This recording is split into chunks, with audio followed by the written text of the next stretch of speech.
Yes, people, we are live for the Fenerbahçe versus Aston Villa in the Europa League. Sorry, I'm a little bit later than scheduled. I had to pick my daughter up from school and she was late coming out. She's doing a drop-in. So make sure you hit that follow button. Make sure you hit that share button. Come and join us live for the event.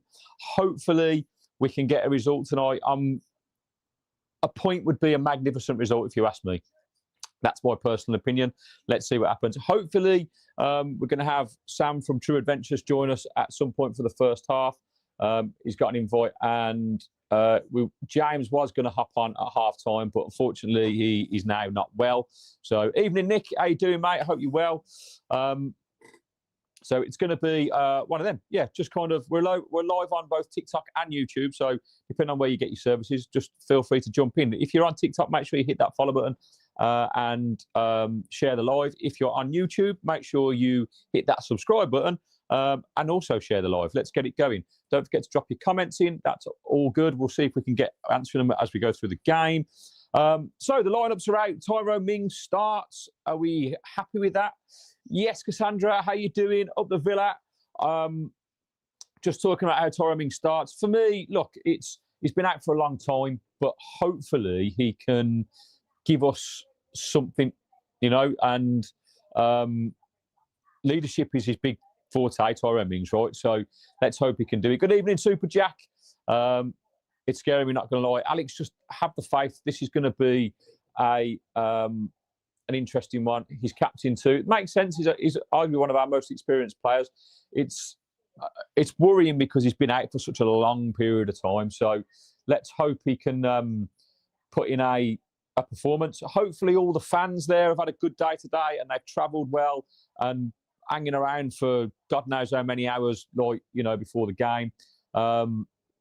Let's hope they're all there nice and safe. And I didn't realise Edison's in goal for them as well. This is going to be a tough game, isn't it? There's John Duran in the background. This could get a bit feisty, but I'm here for it. Right, let's see what happens. Evening Flange, yeah, it's as strong as I would have thought. Sancho's recovered from his obviously illness. Mings and Lindelof at the back. Obviously, they've not really played together, so I don't know how that's going to be. But I thoroughly expect Tyrone Mings to take full charge of this. You know, it's a big game for him. Hopefully, he can get through it. Look, I don't know what to expect, if I'm honest. We are depleted, aren't we? Bogard deserves a mention tonight. Hopefully, he can step up to the plate. We've got Anana on the bench. Hopefully, we'll see him in the second half.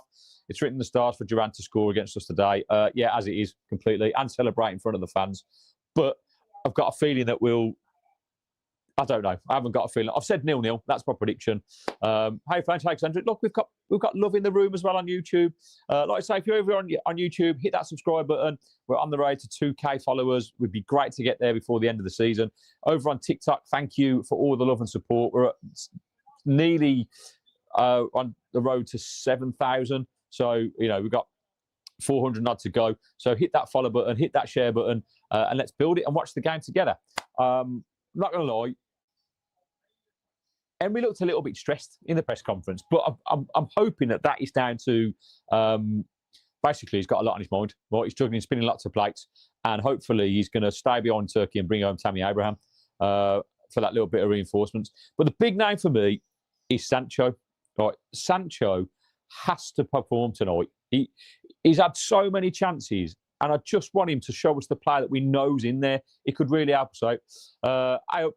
Yes, one from one gas to another. We're tough, of course, but we can't, I suppose, lose next 2 games as long as we get those transfers in. Yeah, Gaz, I completely agree, mate. If we get the transfers in, which I think we will, I think we'll be. Oh, look at him, JD and Asensio standing together. Oh God, it's the Duran thing I can cope with, but we're looking at Asensio being fit, scoring 9 goals in 14 games for them. Like, I just want him in a Villa shirt. It's written in the start. Yeah, we've said that. So come on, people. Let's get it going. Forest v Villa semis would be enormous. Yeah, we'd smash them. I think the next 3 or 4 weeks are going to be tough.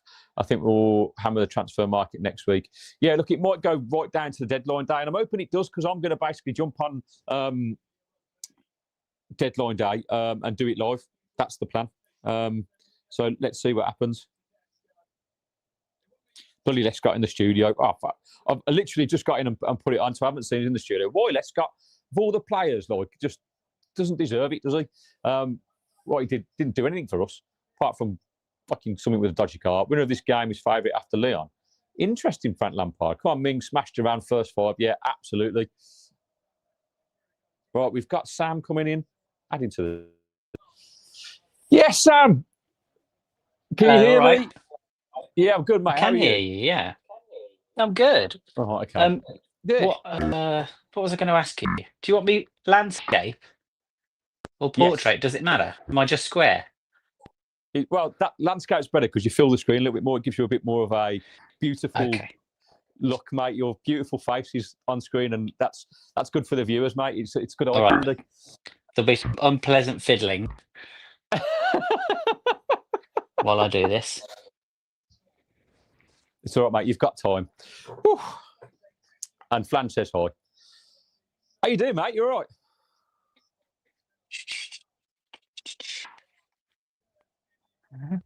Unpleasant fiddling. My family, you know, they've relegated me out of the house. And not out of the house, out of every room. So I'm in. Are you in your utility room? That's what it looks like. It is the utility. It used to be my daughter's lovely nursery, but now they've got their own room. So, mate, I'm loving the backdrop. It's very. Look, do you see what I did? I put a picture up. Isn't that good? Yeah, that's nice. It's not quite your shrine, but mate, mine's growing. People keep buying me stuff to add to it. I'm getting coffee mugs and books and neon signs and all sorts. People are just. Most of that come from my birthday, like a collection of mugs, a picture of. I think that's Jacob Ramsey just before he left. Oh, mate, so what are we feeling about tonight? How do you feel about the lineup? That's the first question. Tyrone Mings starts. I'm happy about that. Can somebody... Do you have a comment section? Can you see comments? Yes, I can see comments. Can you or somebody in the comments tell me that we're not going to get kicked out of the Europa League? Because I thought Tyrone Mings had been replaced in Villa's Europa League squad by Ross Barkley, and I've not seen anything to suggest that he's been put back in to Villa's squad.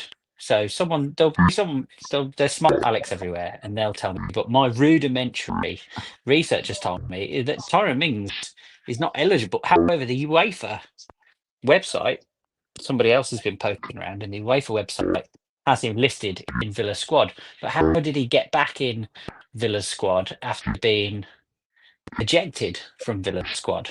So there is your question of the day. Okay, people in the comments. That's Sam's question. I'm hoping a researcher. Could it be that with Barkley being injured, that they've just swapped them out? Is that allowed? That's off the top of my dome, but that could well have happened because they were allowed to do it the one way to bring Barkley in. But the only thing is that there's no news story. Like when it happened with Barkley, maybe it was just a slow news day. And when it happened with Barkley, it was like, oh, Villa have done this, and there's no news story has been put out to say that they've done it back the other way. Do you see what I mean? Well, we've got a comment, Sam, that says that Kamara is out, so Mings replaces him. I don't know how true that from reading in the game. Could that be? Yes. Well, that would make sense, wouldn't it? If they've been able to drop Kamara out. But I mean, like, do you have to? Do you have to like submit a medical report or something like that? Do you know what I mean? Because you could just be like, "Oh, he's really injured." Are you sure? Like, are you sure he's not been playing crap? Oh no, he's proper injured. But he's playing in the Premier League. No. We really need our new signing in. But this time, this time last year, Champions League, it was a big deal, wasn't it? As Marlon missed out. Buendia has been tricked into stamping on someone's foot there. Did you see that? Yeah, what a dirty trick from that Fenerbahçe number 5. Trying to get him sent off already, mate. Trying to get him sent off by forcing him to stamp on his foot. That is disgraceful behaviour. Have you heard about it? I was pleasantly surprised that Mings was included. I wasn't sure how fit he was or whether he could start. And, my only downside is he hasn't played a lot of football, has he, in recent months? So this is a bit of a game to be chucked in at. But it is a bit of a game, but his speciality is digging in and being robust, isn't it? Yeah. So I'm hopeful that will be.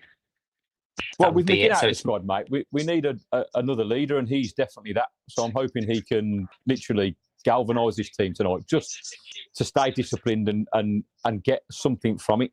What about Mings in defence and Pau Torres defensive midfielder? What about that? Or Mings defensive midfielder. Don't think he's got the ball playing skills, but Kamara, Pau Torres. Well, John Stones stepping into. He did that, didn't he, for Man City? Yes. Why can't we do that? And then we will win the lot. Well, Sam, I suggested that on the podcast yesterday and got laughed out of town. Did you? I was speaking to Neil from the Liverpool McGrath podcast, and he was like, "No, well, there you go. He's a horrible swine. He is. So don't.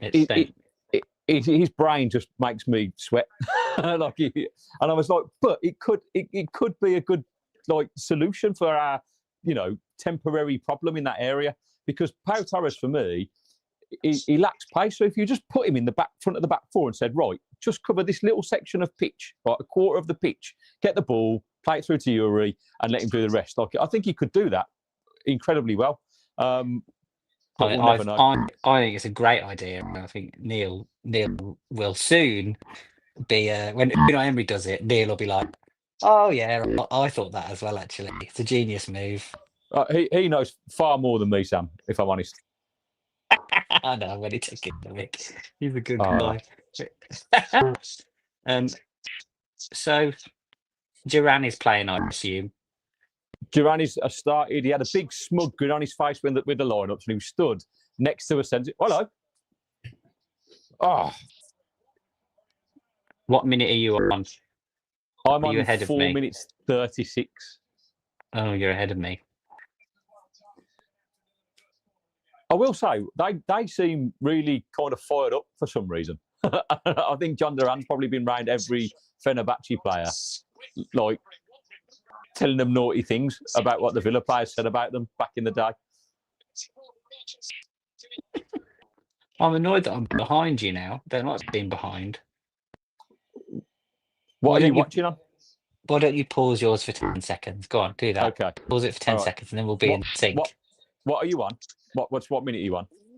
5, 4, 3, 2, 5 minutes I'm on now. Right, okay. I'm on 5:18. So let me know when you get to 5:18 and I'll press play again. All right.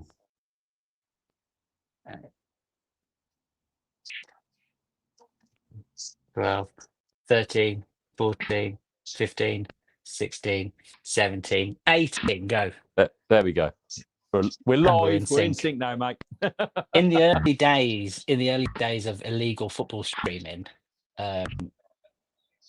not me, but a friend of mine used to watch illegal football streams, and they used to try and sync up with 5 Live, because sometimes the streams in the early days, I've heard, were like in Chinese or Arabic or something like that, and so you try and get 5 Live on like BBC Sounds, and you're like pausing that, and then it'd like glitch a bit, and then you have to like unpause it and pause it again and try and get it.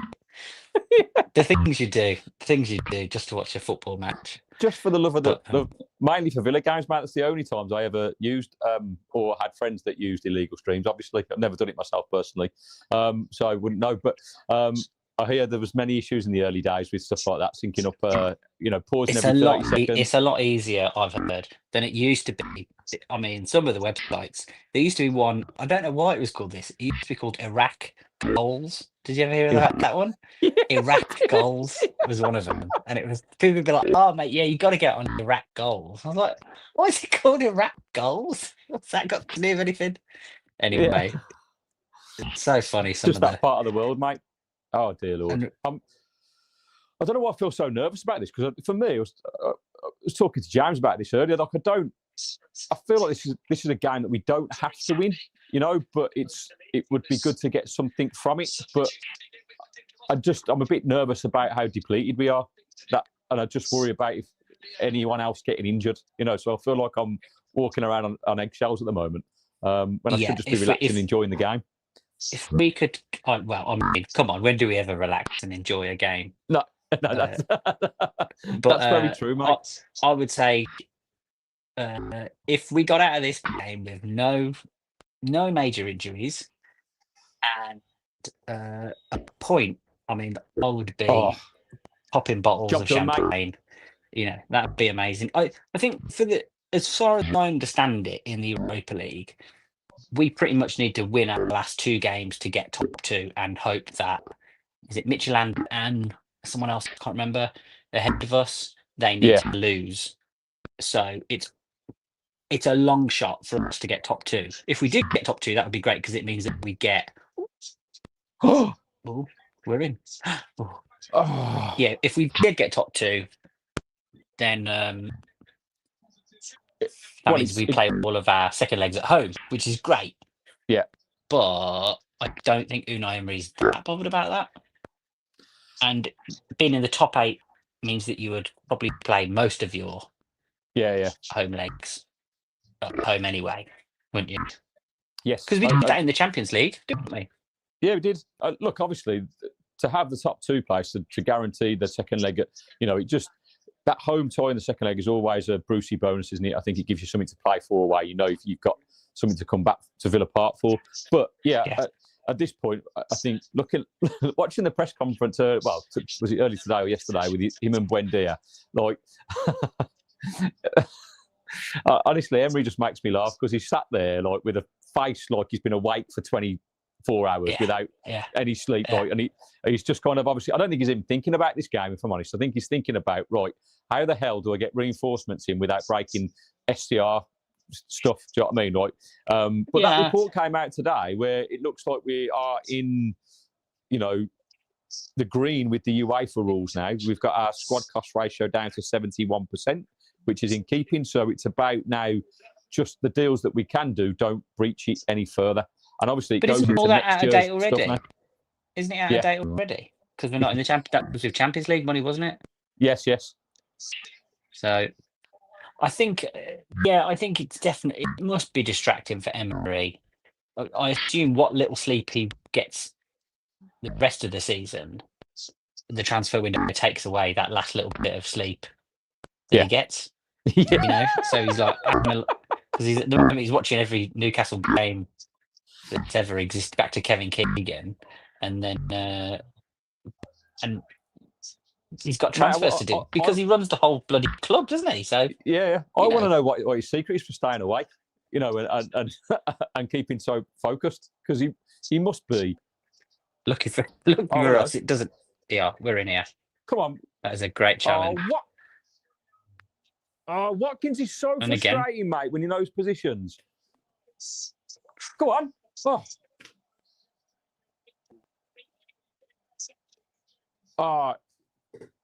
Watkins' decision making at times, like he had a split second there where he could have laid in Sancho, and he just took that extra touch and he gets tackled. The anger inside me, but I'm trying to be cool because he's part of the Villa team and he's all we've got, and I'm pinning my hopes on him. But he has to do better there for me, Sam. He has to do better in that situation. We're 3v2, and these are key moments in games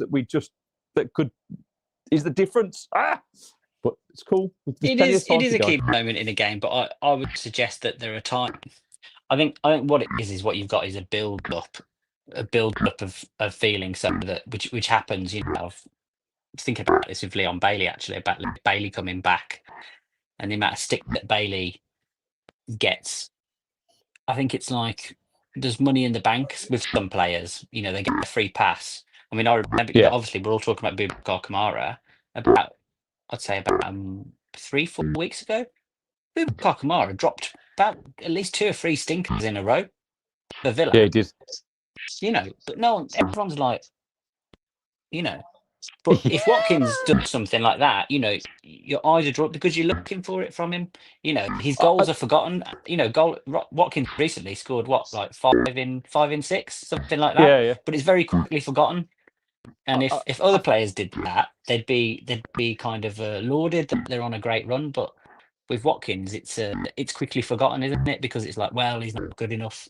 You know, and I it's a think that very is balanced argument, Sam. You make a very valid point. You do. It's a bit like a goalkeeper. I think it's PTSD because that's what I run on. Being a Villa fan for all these years, that you tend to remember the bad stuff. So all those misses in the last few seasons from Watkins in crucial moments, I seem to have etched in my brain. And every time I see one, it's like they all. But what come about the from... crucial goals? What I about know, the crucial but it's goals? crazy, isn't it? Like we didn't this get in the is Champions League by chance. We got there because No. Ollie Watkins scored all them goals. And You I know. just think in that 23-24 season, he was unplayable, and he hasn't been the same since. And I think that's my issue is that he hasn't pushed on and kind of Maybe got not by somewhere in those the same maybe not by those ballpark as that. standards. Maybe not by those standards, but you know, who are the top Premier League goal scorers over the past 4 years? Well, Haaland, yeah, Salah, Haaland, Salah, Isak. Who's next? yeah, Watkins, Haaland, Salah, Isak, and Ollie Watkins. yeah. So he can't be that bad, can he? No, he Got in can't the be. Champions League, got to the quarterfinals. You know, but he wasn't selected in those crucial moments, was he? Bizzo's got to get there. Oh, well done, Bizzo. No, and that does. I'm not saying there's nobody better than him. I'm not saying that, but viewing him through such a negative lens when he's at all-time Premier League goal scorer, right? When he's been leading the line during our most successful period while I've been alive, I think a bit of perspective, like, and he's carrying an injury. We've already been told that. So Yeah. I think, like, are there better strikers around? Yeah, maybe. Is Mateta better than Ollie Watkins? Maybe. But, you know, Ollie Watkins is he's still up there in the goal charts, and he's also up there in the assist charts. You know, the assists that he's got over the past few years. And people like, you know, when it comes to Unai Emery, it's like, in Unai Emery we trust, unless he does something you don't like, you know. But Unai Emery, well, sold Turan and kept Watkins, and he sold, you know, we didn't go all out. I don't know, maybe we could have got Rashford, but Ollie Watkins has stayed. He's not been sold. We've not replaced Ollie Watkins. Unai Emery doesn't play anyone else apart from Ollie Watkins. Even a half-fit Ollie Watkins, Unai Emery starts him. So, I mean, Unai Emery seems to be right about a lot of things. You know, again, Marlon's been shipped out, and who's still there? Ollie Watkins. Watkins. Okay, here's my issue with Ollie, and maybe I am a little bit too negative on him, but it's just those. He scored 82 goals in something like 208 games. I think it is. And we are in an era for the first time that I can remember in my adult lifetime under Unai Emery, where we look like we're about to take the next step to the next level, right? To go up and compete in the Champions League on a regular basis, to even potentially be title contenders. So while all those things are true that you said, like if I look back over last season, Ollie missed 33 one-on-one chances last year, and we finished on the worst goal difference out of the top 6 by a country mile. And even if he'd have taken half of those. So for me, and I was looking at it, and I was playing very low-level football, but I played up front, and my rule in my own head used to be like development each year, that I'm looking to get a little bit better and improve each year. And for me, Ollie, in terms of his decision-making at times, like that moment he's just not clinical enough. He makes the wrong decision. He chooses the wrong option. And I'm not saying any of those things that you said aren't true. And he's been a wonderful servant for Villa. I just think we need something a little bit different. I don't know what that is, because you're right. Is Mateta better than he is? I don't know. Without, you know, but what I'm hoping that Unai Emery can find a diamond in the rough, right? Somewhere, a young lad somewhere that's going to come up through. Maybe it's Brian Maggio, a 17-year-old 6'4" monster who looks about 35, right? Who's just going to walk into our squad eventually and take the Premier League by storm. You know, maybe that will happen, because whether we like it or not, Ollie's not getting any younger. You know, he's 30 now. And I'm not suggesting that Ollie Watkins is going to be our striker in 2 years' time, maybe even 1 year's time. Like, he definitely is. he's creaking, he's carrying an injury. But what I mean is that you're saying, oh, we're on the edge of all this success and we're ready to take the next step. But our striker during that time has been Ollie Watkins. And in terms of missing chances, that's what I mean. You can pick out stats. You There can we pick go. out stats to suit your agenda. Like, Yes, of course you can. do you know who else misses a lot of big chances? Mo Go on. Salah Yeah, and Erling Haaland. They don't miss as many as Ollie Watkins, but Ollie Watkins isn't Erling Haaland, and Ollie Watkins isn't Mo Salah, and we are not Liverpool, and we are not Man City. So for where our level has been, that's about right. But the reason that those people miss big chances is not because they're bad players. Oh, Ollie Watkins has missed a big chance there. Oh, But what I mean is the reason they miss big chances is because they make the right runs, because they create chances for themselves, because yes. they're good strikers. And that what they always say with strikers is, oh, don't worry about them missing chances. It's when they're not getting the chances that's the problem. Yeah. And that is true. The best strikers get the best chances. So they miss more chances. And that's, but if you're comparing Ollie Watkins to Erling Haaland and Mo Salah and Isak, then that's great. And you're comparing him to Mateta, that's great. Yeah. In the Premier League, I'll say the only one who I've been jealous of is it Igor? Igor for Brentford? Yeah, Brentford striker. Yeah. Yeah, and maybe Ivan Toney if he'd stayed in the Premier League. But Newcastle. Well, look, Newcastle have bought Whistler. Man United have bought Whistler's strike partner, whose name escapes me. What's his name? Mbeumo. Mbeumo. Together they scored as many goals as Ollie Watkins, but not on their own. No, you're right. They're not on their own.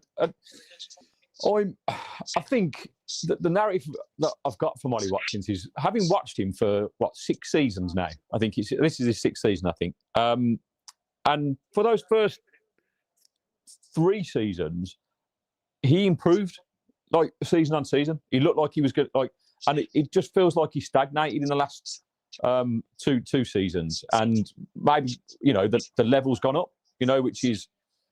Yeah, if he'd improve season on season, he wouldn't be playing for Aston Villa anymore. He'd be at Arsenal, wouldn't he? Yeah. And the other thing I will say for Ollie Watkins is that a year ago, Ollie Watkins' boyhood club came in for him. And did Ollie Watkins stamp his feet? Did he go on strike? Did he put in a transfer request? Did he cause a stink? Was his agent in the press? Did he do any of that stuff? No, he didn't. He didn't do any of that stuff that Isak's done, that Mo Salah is doing. He's stayed loyal to Villa.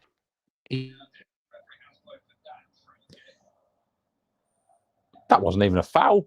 What I mean is like I think he doesn't get credit a lot of the time because he's unfashionable, because he doesn't make a fuss. He's not a flashy player.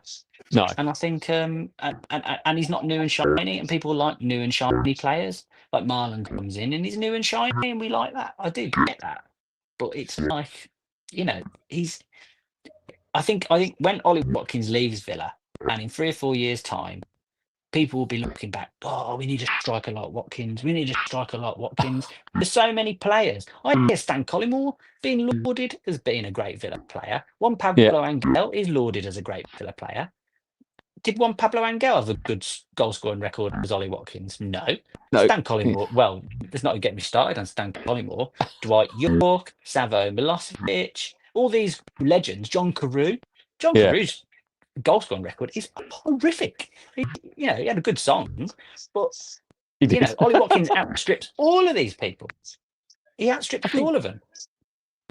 Maybe it's tinted glasses. I think all of those players you've just mentioned, though, they had this element of excitement about them. When they played, there was something about, and I don't get that level of excitement from watching Ollie Watkins. Like I think it's difficult to argue with the numbers, but for me, stats often lie, and like missing chances stats. Yeah. Missing one stats. Like I said, the stats, you can pull stats out for any agenda that you have. Yeah, you can. That's what it is. Because what you do is you think this player's not very good. And then you see a tweet with a stat and you go, see, I knew he wasn't very good. It's confirmation bias. Or you see a stat that goes against your view and you you just dismiss it. That's just stats though, that is. That's what happens, and you save these little stats in your head. That's what I do, and then I bring them out. Oh, he's done this. Like, my favourite one is John Duran. Oh, John Duran's amazing. John Duran's amazing. Do you know how many assists John Duran got? Go on. Zero assists in a Villa shirt. Wow. Not a single one. No. Scored some great goals, didn't he? Exciting, very exciting player. But did he set up his teammates? No, because he was too busy trying to pop one in the top corner. Zero assists. We should have never sold Duran. Unai Emery couldn't wait to sell John Duran. No, well, it's true. It sounds like he was quite a disruptive presence in the dressing room by all the things, not doing as he's told. He's obviously a maverick, isn't he? That was never going to settle down. No, it's a shame. He should really be playing at the very, very top level, and he's gone to Saudi, and now he's ended up in Turkey. It's a shame. He's a great player. He should have stayed at Villa and listened to what Unai Emery was trying to tell him to do. Well, his abilities. Mings is gonna leave a few on Duran today, isn't he? Yeah, he's not going to let Duran out Muslim, is he, today? No, you could see that then in that moment. He was just going. Yeah, he's like, nah. In slow motion. That was brilliant. Duran just kind of flipped. Yeah, Mings is just standing over the boys here. Sorry, John. Oh, yeah, dear. I think there's going to be a few instances of photographs at the end of this game of John Duran on his back and Tyrone Mings standing over him. Yeah. Also, if he's smart, Mings, he'll wind up Duran, won't he? We know that is something that can be done. Ultimately, you've got to play. He's already looking moody. He's a hothead, and we know that. So, and Duran looks at little pushes. Yeah, it's going to get. If Mings is smart, he's going to. If they score first, we're going to have a problem, mate. I think. I'm happy for a boring 0-0 here and just get the point and no injuries. I'd be delighted with a 0-0. He does look quite lean, John Duran. Actually, I will say that. I don't remember him looking that lean. Maybe he's lost a bit of his puppy fat. What a ball. Go on. Jadon Sancho. No way. Emery should Unai Emery. I'm not happy with that. He's out of position. Wow. Fair play. Right. Park the bus now. Everyone behind the ball. Edison. I did not know that Edison was in goal. No, I didn't. I only saw that as the teams were coming out. So in Turkey, you've got a comment section which I'm sure is arguing about Ollie Watkins. Does anyone in your comment section know how teams in Turkey are able to pay these astronomical wages? Do they have no tax in Turkey? Oh, that's a good question. Right, people in the comments, answer Sam's question. Because over the years, I mean, that's where players go for their last big payday, isn't it? Drogba. Yeah, that's true. Yeah. God, there's a long list, isn't there? Zaha. I mean, I don't want to say that Turkey's a tax haven, but I wouldn't, go past it. It seems to be a place where things can happen for those big paydays, mate. Yeah. I mean, we all remember Darius Vassell's arrival in Turkey. Do you remember that? Yeah. Being welcomed like Maradona. Yeah. And his face, he was like this. Is somebody else coming as well? He realizes it's for him. Who's all this for? What's all this? Yeah, low tax in Turkey apparently, Sam. So that's where they go for those big paydays. Is that what it is? Low tax. So it is. But speaking of Dean Saunders. Dean Saunders. Sorry, carry on. Yeah, Dean Saunders went there, and I remember he was and Dalian Atkinson. They both ended up in Turkey. Yes, you're right. Dalian Atkinson did play for Fenerbahçe, didn't he? I'm sure he did. Is that who he played for? Yeah, Fenerbahçe. Yeah. And I remember a goat was sacrificed or killed. A goat was killed in the centre circle. I remember Dean Saunders is a bit like, don't know if they played in the same game, looking at each other like, Big Ron never used to do this. Like, what is going on? Oh God, it's an eye opener.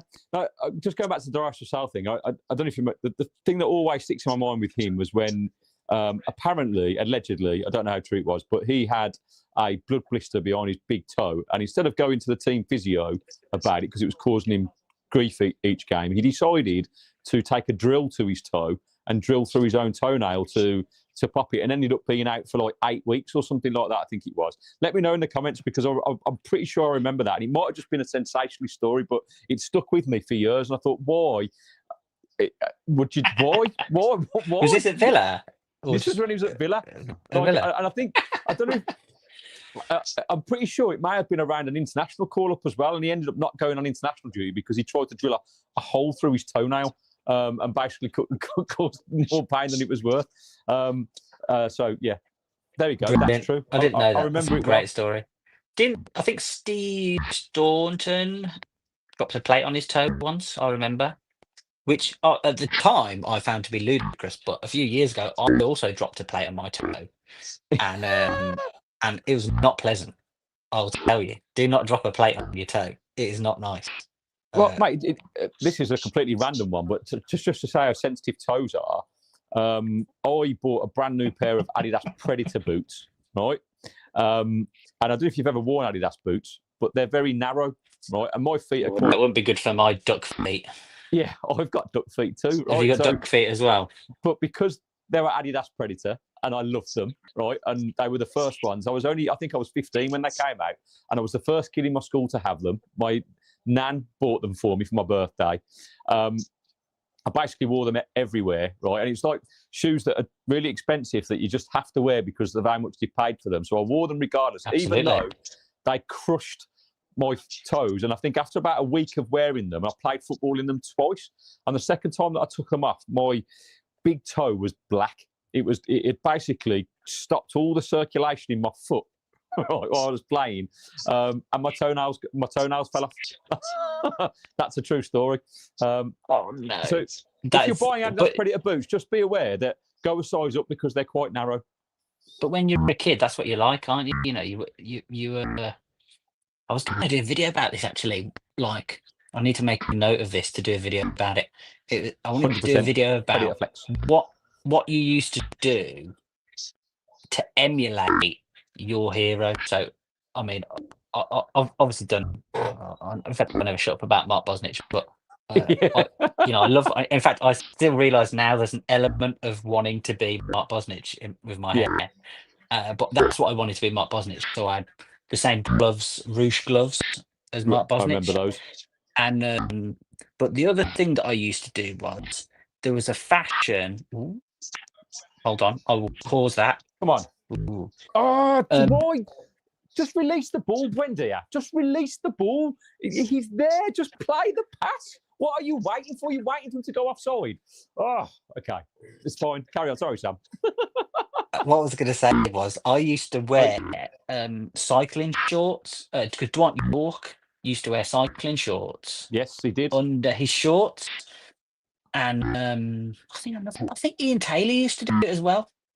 A few players did it. It was definitely a 90s thing because Savo used to wear them as well, mate. It was definitely that 95, 96 team. And I don't think they were my cycling shorts. They were probably like my sister's cycling shorts. Do you know what I mean? But that's, but you want to emulate your heroes, don't you? So God knows where I got these cycling shorts from.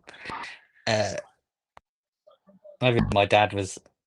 Maybe I went to the shop with my dad. I was like, Dad, I want cycling shorts. And he was like, "Are you sure, son?" Here we go. No, I want to be like Savo. And I had the Savo bandana. But what? I mean, obviously, when I was talking to someone about Jack Grealish and about, years ago, probably 3 or 4 years ago, every kid in Birmingham had the Grealish, yeah, the hairband, the Grealish look, didn't they? Yes, they did. It was a very assume popular thing. Beckham. I did. Well, I I'd did just copy. like to say that back in the 90s when I was, in prime Villa fan, and going on to Grealish's hairdo currently, where he has it tied back and a little bun at the bottom. So in my 90s, I was going through my Kurt Cobain phase. Big, massive Nirvana fan. Like I had long hair down to about here. So when I played football, I had to I would just get some hand gel, slick it right back, and just tie. Obviously, it's all gone now. So, and have that Cool little look. bun. And so I made that cool in the 90s, mate, way before Jack Grealish come along with his £1 million hairdo. A young Jack Grealish may have seen you running around the fields of Birmingham. And that's where me running around the parks of Birmingham, mate, and thought, oh, I'm going for that. Subliminally picked it up. Yeah. So yeah, but I also had Patrick Boots for two reasons. Because Patrick Boots. Well, what happened to Patrick? God, mate, you are. Whatever happened to that company? Well, I've got two things, right? Number one, part of the reason I had Patrick Boots, and I assumed, and I remember being excited because Steve Staunton wore Patrick Boots. Oh, Duran's been hurt. That's a shame. Poor old Duran. He's offside there anyway. Offside. Who hurt him? Not even a foul anyway. Oh, he's not. Oh, come on. What's he playing at there? He can carry on. He can carry on playing silly buggers. I think he'll be all right, mate. Duran's going to be all right. He's gone. He'll live. Senior tapped him on the head. So what were you saying about the Patrick stuff? Well, I remember being very excited about having Patrick Boots because Steve Staunton wore Patrick Boots. But now that I think back, I'm pretty sure Patrick Boots were the cheapest boots that no Preds, no Puma Kings. I had Patrick They were up there with the Gola boots, mate. I think Gola and Patrick. Exactly. That's what I remember. I assumed that my parents, because this is what I would do now that I've got kids. My parents must have convinced me. But check out these Patrick boots. Steve Staunton wears Patrick boots, and they're only 15 quid, So I assume that's what happened. But the other day, I was thinking about this, and I walked past quite a high-end, fancy clothes shop in Norwich, and they had a pair of Patrick trainers in the window. And they were like the Patrick version of Adidas Sambas or Adidas Specials. They were like Patrick Specials. So maybe Patrick coming. Maybe I need to bring back Patrick. Get Stan Staunton on it. I was going to say, mate, you need to get Stan Staunton involved and revive it, bring it back. Maybe Patrick could do like a Legends kind of advert, from now to then. With all of the lower level Premier League players that used to wear Patrick. In fact, Chris Sutton. I think Chris Sutton wore Patrick as well. He might because they're always taking the mick out of him on Monday Night Club on 5 Live for doing a Patrick advert back in the 90s. Mate, this conversation is just making me miss the 90s even more. That was the time to be alive, mate. Things were just kind of golden, Things were golden. You could blow cigarette smoke in children's faces without getting told off. Me and all my friends in the 90s, we all had asthma. It's like, I wonder why we all had asthma. Why do you think? There's a whole generation of kids from Birmingham with asthma from A, pollution, and B, cigarette smoke. Mate, imagine. It's funny you should say that because both my mum and dad smoked, right? And I hated it. And I've never touched a cigarette my entire life because of them, right? Because two stories here. We moved into a house in Bourneville. It was a new build, beautiful house, had it brand new decorated. And what road did you live on? It's just off Franklin Road. So it was a new estate called York Close, which was just it's an old Cadbury factory car park that they basically built on Barrett's Home about 30 years ago. Yeah. Off Hull Lane, that one. No, it's just around the corner from Hull Lane. It's not. It's the other side. So it's by. Do you know where the attic is? It's just up from the attic. You come over as you go up from Sturchley over the bridge. You turn left. There's a little petrol station on the corner. There's a newest. Yeah. Well, I say there's a housing estate just there. That's new. It's called. There's a, I can't remember the road you turn into, but then it goes on to York Close. And we moved in there, and my stepdad at the time, basically, it was all brand new decorated, and I was like, it was like moving into a palace. I felt like the richest kid in the world, right? And part of my household duties, I had to clean the house each week to earn some pocket money, right? So I had to dust and vacuum and all that kind of stuff. And I remember there was a picture on my wall, and I couldn't quite reach it, but my mum had to dust it. So I stood on this little step, and I took the picture down, and then like the wallpaper was a different colour behind the picture that it was on the thing, and we'd only been there 6 months. But my mum and dad both smoked in the house, right? And I was like, "That's great." That was all right? from cigarette smoke. All from cigarette smoke, right? Oh, and then no. in my and my mum, I still this with my mum to this day, right? I used to get a cough twice a year, right, in the summer and just after Christmas, right? And she'd go, "I don't know what it is. Why do you always get a cough, like without fail, like twice a year?" I mean, I don't. Could be can we go to anything. the doctors about it? Because I think it might be something a bit more serious. So The I went to the doctor's probably there like this. Yeah. Could be I anything. don't know why. But mate, he diagnosed me with asthma, right? And I had an inhaler for about a month, right? And then played a lot of football. When it always He's offside, surely. He's offside. Yeah, he's offside. Yeah. But yeah, so it turns out. But I was diagnosed with asthma. I had this inhaler for about 6 months or so. But in my teens, I was playing football at a decent standard, playing every week. But when I was doing exercise outdoors, no issues ever, mate. And so it just magically, within a year, disappeared. And I don't know if it was this related, but my mum and stepdad got divorced. I moved out of home at 18. And once I didn't live at home, you know what? I've never had that cough. I haven't lived at home since I was 18, and I've never had the cough since. So I'm not saying it's smoking related, but... I also had the big blimp. Did you have that? The big blimp inhaler? Yeah. I had one of them. Same thing. Went to the doctor. Mystery. Oh, he's got asthma. He has to take this inhaler. I didn't have asthma at all. I didn't have asthma. Yeah. No way. Nonsense. But it's mate, mad. I remember like coming home from a night out in the 90s, and literally, obviously, when smoking was in pubs and clubs, where you just absolutely reek. Do you know what I mean? Like it was just like just a cloud of toxicity. Like it's crazy. It's crazy. Yeah, your clothes would absolutely stink. It was disgusting. It was disgusting. Come back from snobs or whatever. Yeah, Mings is getting involved. Why would you square up to Tyrone Mings? I genuinely think he could like literally just crush you. Yeah, I was watching. Mate, I've got to say, as in terms of away performances go on 40 minutes, we've done incredibly well. We've kind of soaked up a bit of pressure, hit him on the counter attack, scored a goal. Very good. He got black eye, that guy hitting the corner. Yeah. Bizarre. I think having Tyrone there for these set pieces is really good, isn't it? Yeah. My only slight criticism of Bizarre is that just there, where he comes out to punch and he's nowhere near it. Thankfully, like Mings has dealt with that because he's Tyrone Mings.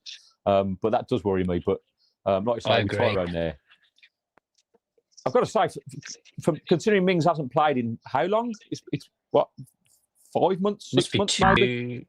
Is that really how long it's been? It feels like it was kind of start of the season. First couple of games, he hobbled off, didn't he? Maybe it's 4 or 5 months. Oh, hello, what's he doing? Oh, Emi Buendia's calm as a cucumber. There you go. Happy days. What do you think about Martinez suddenly being ill for this game? Do you think he's caught Jadon Sancho's mysterious illness from last weekend? Or is this the sign of, the exit that was rumoured? Heard a lot of that in the last few days. Inter are coming sniffing around him, apparently. Well, the truth is that I don't know, but my intuition tells me that I don't think Emi Martinez will be our goalkeeper at the start of next season. Yeah, I've got a sneaky feeling. Possibly, he may even go this January. I think. Also, he's a big asset, and if we're stretched, if he's missing all these games, and we're not going to have him half the time anyway, and he must be one of the biggest earners at the club. Yeah, he's on. And we're trying to eke out every single penny we can to.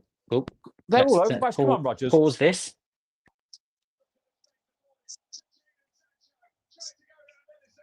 Oh, how has he missed?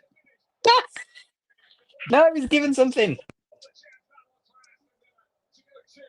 Oh, that's got to be our ball then. If it's okay, what's he given? What's he given? Sancho, bad touch from Sancho. Touch. Oh dear Lord! Bad touch, blocked. Oh, it hit the ref and then went back to Rodgers. Oh no! Well, why does he give the ball back to them? They weren't in possession of it. It was. Where was that ball going? Should be a drop ball, shouldn't it? I cannot believe how easily we've bypassed their midfield. Like literally, we've had 3 versus 2 on 3 occasions. Yeah, it's good, isn't it? I'm pleased. I'm very pleased with this first half. I think Fenerbahçe have been a bit naive into how good we are. Do you know what I mean? Yeah. They've tried to attack us, but they're leaving massive gaps in that midfield. They're allowing Tielemans and Buendia all the space and time in the world, and we're just picking the ball off them. I'll tell you what. No, Tyrone, what are you doing? Yeah, well done, Tyrone. Yeah, that was a cool. That was a Sam. Goal kick all day long, and he's got a yellow card. Oh, what's his name? Janene. Oh dear, Janene. Let's have a look. He thought it was a goal kick. Oh, no, it was a goal kick. It was a goal kick. Brilliant decision. Well done, Lino. That was a goal kick. He wanted a corner, but the linesman said nay. And he got slightly upset and got yellow card. Let's see if he gets sent off. Right, okay. I was going to say, far, so good. Can we consistently continue to force Matty Cash to play every minute of every game? Mate, it worries me so much. The rest of the season. Because if he gets injured, what do we do? You know, I hear that... It'd be Conso, wouldn't it? I suppose, wouldn't it? Well, I'd think so. Emery's put a kibosh on Garcia leaving, hasn't he? Because Garcia was going to go out on loan to somewhere, I read the other day, and now he's on the bench. Well, I mean, if Emery thinks he's good enough, but for the past year, he hasn't thought he's good enough. So maybe he's made a miraculous he's made 2 substitute appearances and been absolutely... That's a yellow card. Ref, he's taken him clean out. That has to be a free yellow kick. Card. And a yellow card. It's got to be a yellow card. In fact, ref, I'd red card him for that. He was clean through on goal. Ref is sweating. He needs a towel on his head. I've got to say, Fenerbahçe... First of all... I spoke about this yesterday, because as tough that this isn't a tough away fixture, going to Turkey in a very hostile environment, but they... Again, this is showing that the quality of the Turkish league isn't exactly... something to shout home about. Do you know what I mean? They've got 2 teams in terms of Galatasaray and Fenerbahçe that obviously are competing in Europe. But beyond that, there's not a lot. And actually, we're really weakened here. And Fenerbahçe have been a little bit naive to that fact and allowing us far... Tyrone Mings is completely unmarked there. Yeah. They're allowing us way too much time on the ball. I've come in with zero knowledge of Fenerbahçe and I've not been impressed. First half, so no. I'm not going to pretend that I knew anything about Fenerbahçe. Like I said, I didn't even know Edison was in goal for them. I knew they had John Duran, and I knew they had Marco Asensio, and I assumed they would have like 2 or 3 other ex-Premier League jobbers knocking about. They just seem to be spending a lot of their time moaning. They're literally contesting every decision the referee makes, which is fine by me, mate. I think you've already got into their heads. Like, that's it. That's just a half-time. 1-0. Perfect first half. there we go. Asensio. We didn't even want you anyway, Asensio. Is that a good first half? I'd have to kind of say that's as best scenario I could have hoped for there, mate. 1-0 up at half time. They've probably edged possession, but we've played a beautiful counter-attacking game. Tielemans has been very good in bypassing their midfield. Sancho's looked lively. My only complaint in that is that we've had 3 occasions where we've had 3 versus 2 and we haven't scored more goals. We should arguably be 2 or 3-0 up. Sancho's first goal for Villa? Yes. Sancho's first goal for Villa. Yeah. I was working under the assumption that he probably scored one against like Young Boys or something like that. Gesson scored that goal, didn't he? Yeah. I was working with some seed. He'd maybe got one, but I know that Elliot has scored a goal for Villa and Sancho hasn't until today. Yeah. Anyway, nice that Sancho has got his goal. Considering where we are with the depleted squad we've got and the money that we're paying for Jadon Sancho, right? If we are going to carry on with any kind of consistency to finish in the top 3 or 4, we need him to be the player we know he can be. He is a very talented, gifted, technical footballer.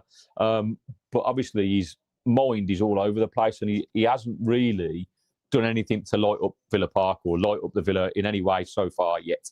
No, and we're all waiting for that to happen, aren't we? We're waiting for this player to emerge in the way that Rashford did and the way that I suppose even Tielemans, you can look at Tielemans, similar. Yeah.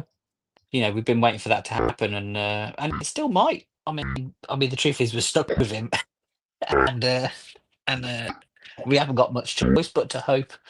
But the talent is there. Apparently, Emery and his team have been buttering him up. Showing him videos of all of his best stuff at Dortmund and kind of saying, see, you are good. If you could do that for us, that'd be great. Yeah, you could do that. Any chance you could? Sancho, they go out and do the training session, and then he's just put in a room surrounded by all his video footage of all the great things that he's done, and he just sits there for an hour watching it, going, "This is amazing." I remember that. I'm so good. Yeah, I'm so good at football. It just comes out of body Moorhead going, "I'm bloody amazing."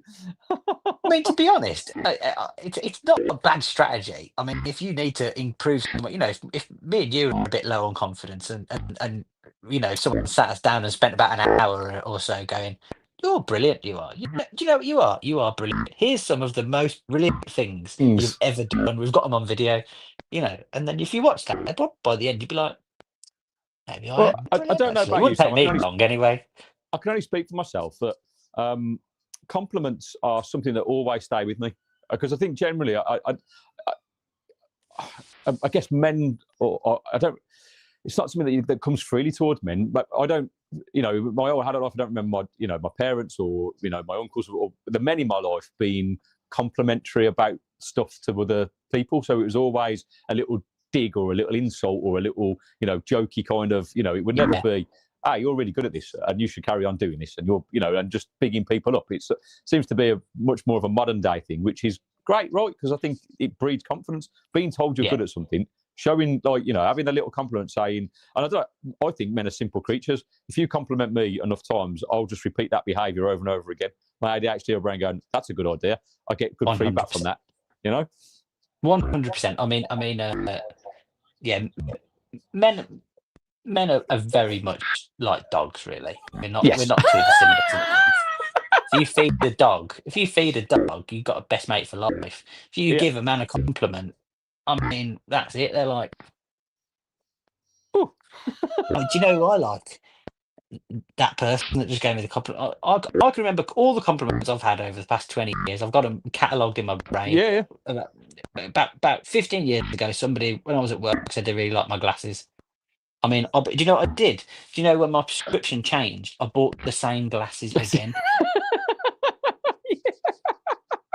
I can't change the glasses because some person I've never met, they could be an idiot, they could have terrible taste. They told me they like my glasses. I'm still thinking about those glasses. Mate, I've got a mate called Stephen Dodge who I played football with 20 years ago.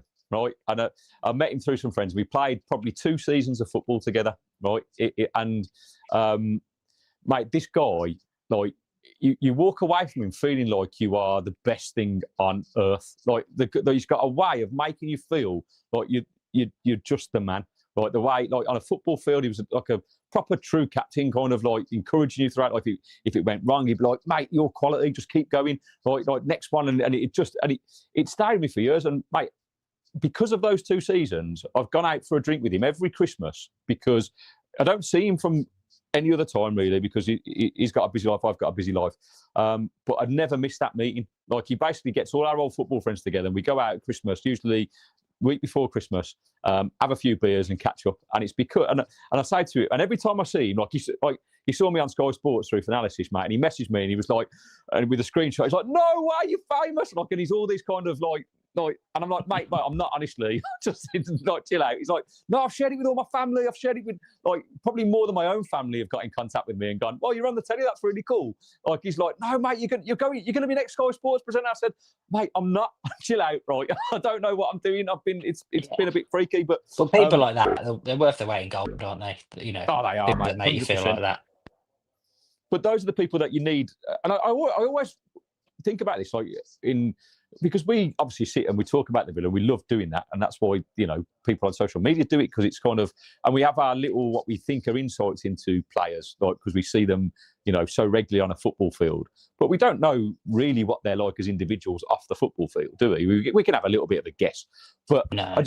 I imagine, like, someone like John McGinn, for instance, from the video footage I've seen of it, and I have met John McGinn a couple of times at Acorns, and he was, I just think, you know, unless he's behind closed doors, he's an absolute evil human. Like, his public persona he's one of the nicest guys I've met. Like, honestly, he met my daughter twice, and the second time he remembered her. Like, he genuinely remembered her, and he was chatting to her, and I was like, I said to him, I said, how you must meet thousands of kids, like, in wheelchairs and all sort. Like, how have you remembered her? He said, oh, mate, he said, but I met her here, and, like, it was only, like, and he went, it was last Easter, wasn't it? I was like, mate, even I barely remember that, and I'm a dad. and I did say to him, I said, that's probably why you're an elite athlete, and I'm a full-time carer. You carry on, John. You keep doing you, sweetheart. But just a genuine all-round kind of... But he's also, according to him and Unai Emery, not a player that requires encouragement. He's a player that basically he's not a carrot player. He's a stick player, isn't he? Emery constantly is on his back, isn't he? And I think Rodgers also, he does it too. And whereas I assume Ollie Watkins, he comes across as the opposite. He needs. I think he's with Sancho, mate, in his own little room, watching all the magical highlights of everything that he's ever done well. Probably he's got his wedding video playing, the birth of his children. That kind of and stuff. Some people need that. Some people need that, and some people need to be told off. I think, what's his name, Rooney. Fergie would just tell him off, wouldn't he? Just to wind him up. You got to think. I think it's a generational thing, because going back to the 90s, if you look at all those great players, Rooney, Lampard, Gerrard, right, they all had to be handled in it's a do or die situation. And if you're not pulling your weight, I'm going to scream at your face and humiliate you to the point where you do what I tell you to do. And I don't think that works anymore. That's why Rooney has not been successful as a manager. That's why Gerrard failed so miserably at Villa, because you can't rule with that iron fist anymore. I think humans have worked out that there has to be a level of respect, and if players are handled that way, obviously there can be communication that gets you to that point. But I just think there's a generation of people that were, I've got to respect this person, i.e. manager Alex Ferguson or Brian Clough, and these great managers that probably did rule with a bit of an iron fist, and you couldn't get away with anything, to now where the players have almost got too much control and dictate to what happens. So I think also it was a happy ground. It was also, there was another type of manager, wasn't there, which was the what would you call it? I think Big Ron was a bit like this. We'll all have a drink kind of thing. Do you know what I mean? Like, what would you call it? It wasn't like it wasn't intimidation. It was more like, come on, we'll all go out and get pissed, It's- and we'll all be mates, and then we'll win because we're all mates. That was kind of another way that I think Jack Charlton was, you know, definitely did that with the yeah. Ireland team. Oh, that's the look of the Irish, mate, right? Having grown up my best mate when I was growing up was an Irish lad. Well, I say Irish. His mum and dad were from Dublin, and they moved here 50 odd years ago, and they were just absolutely beautiful people, right? But I've never been so pissed in mine. From 18 to 23, I was drunk because we'd always go around to their house or his house before we go out, and his mum would go, "Oh, Gaz, you're here. Have an Irish coffee." I'm like, "It's 5:30 in the afternoon. I'm like, I don't know if I should be drinking whiskey before I go out." Like, I don't know. No, just have what. Like, but mate, they were brilliant, and then they would even come to the pub with us like before we'd go into town, and like and then they'd go like, "Oh, come back afterwards. We'll be up." Like, would it be like 4 in the morning? Yeah, we'll be up. We'll have a nightcap. Like just unbelievable people. Like, Sounds great. it was I owe them a lot, to be fair, because when my mum went through a divorce when I was 18, I was basically homeless, didn't have anywhere to stay, and my mum said, you can go and live with your nan. And I was like, I don't know if I want to do that, if I'm honest. Nan's like 50 years older than me, like, and she'll worry about me, and I'm like, I was 18 and I was going out a lot playing football. Really want that, do you? And I did. So technically I had all my stuff at my nan's, but in the first month my nan would wait up for me. I'd go out with my friends, and I'd get back at 3 a.m. and she'd be sat worried sick, going, obviously before the days of mobile phones, "Where are you? I've been worried sick. I was going to call the police." I was like, "Nan, I was just in Birmingham. I was out." Like, I said, "Just go to bed, and like, if I'm not here in the morning, then probably ring the police. Right, I might be missing." Obviously, just worrying about me, being a great, probably caring nan. No, but it drove standard, me. isn't it, to wait up? I think my wife's going to be like that. I think she won't be able to sleep while our kids are out.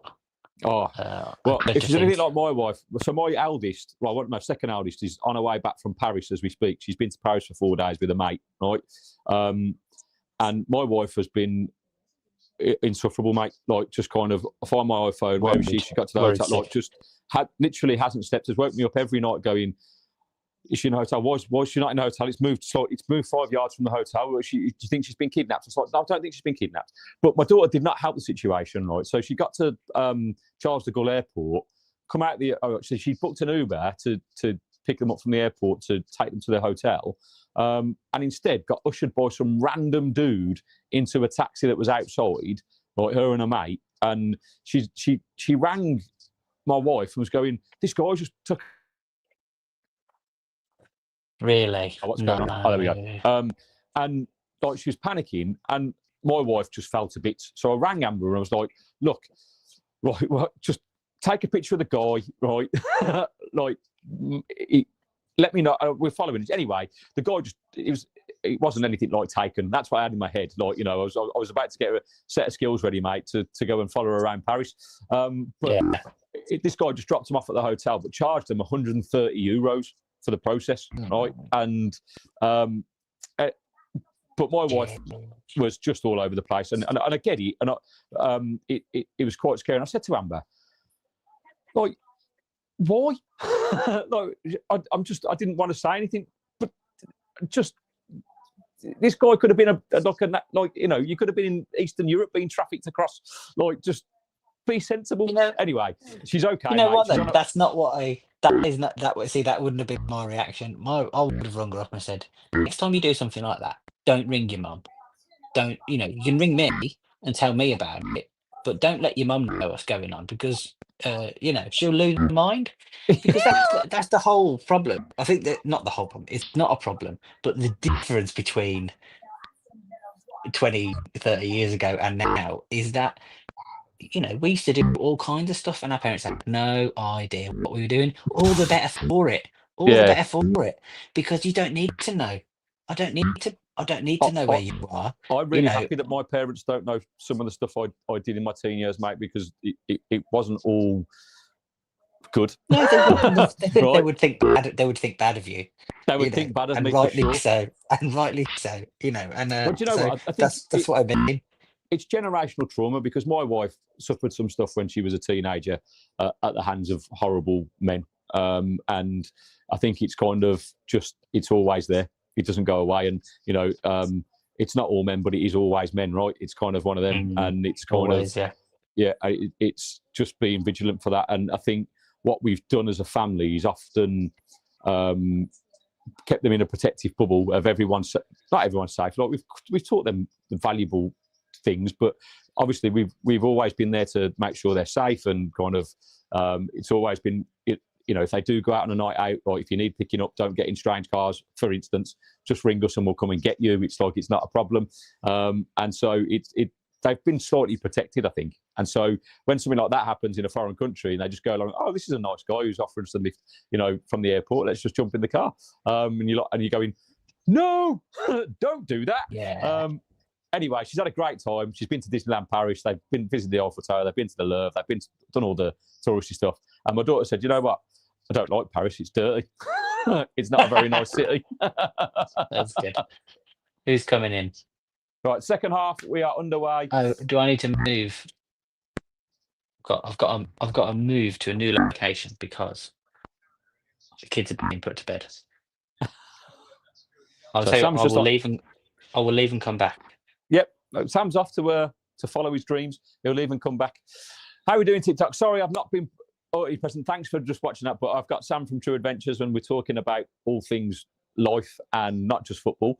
Watkins is starting to annoy me. I don't know why, but he just doesn't know how to play. Yeah, look, his decision making is terrible. We've all distinguished that. But look, let's not get on it. We're winning 1-0. I think we've managed this game really, really well.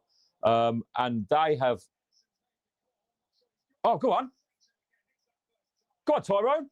Oh, Tyrone Mings. Oh, what a chance. What a chance. Right, if you are still on YouTube, make sure you hit that subscribe button. Let's get going. Another trip in coming to lift a trophy bucket for Istanbul. Yes, Nicky boy. I love that, mate. That's confidence in a thing. Look, this has surprised me. Having Mings back, and Ollie Watkins, he just has to tap it in. We need a second goal because they're going to create chances, but we are fully on top here.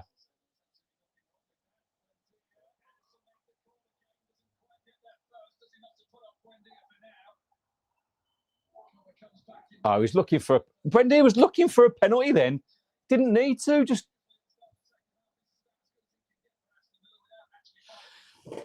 Hassan, we won't fail. In Unai Emery, we trust, buddy. Oh, we should be 2-0 up, man. Is Watkins worse than Gassond?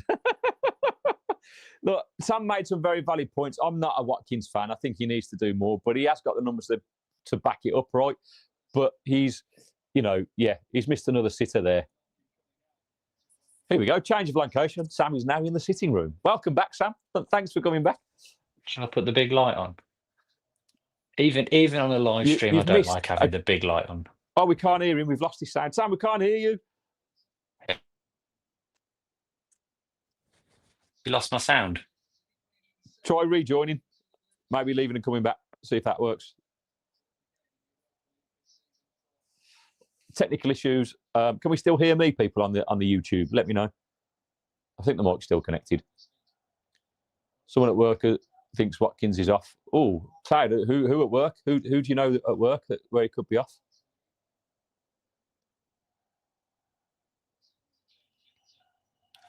All right, let's see if this works for Sam. Is upside down. Add to stage. Try again. Hello, Sam. Hello. Can we hear? Can you hear me? Can't hear you. What's going on? I should never have left, should I? Let me just double check that it's not from me. Default speaker. Oh, what about now? Place. Is that Settings. Better? Audio.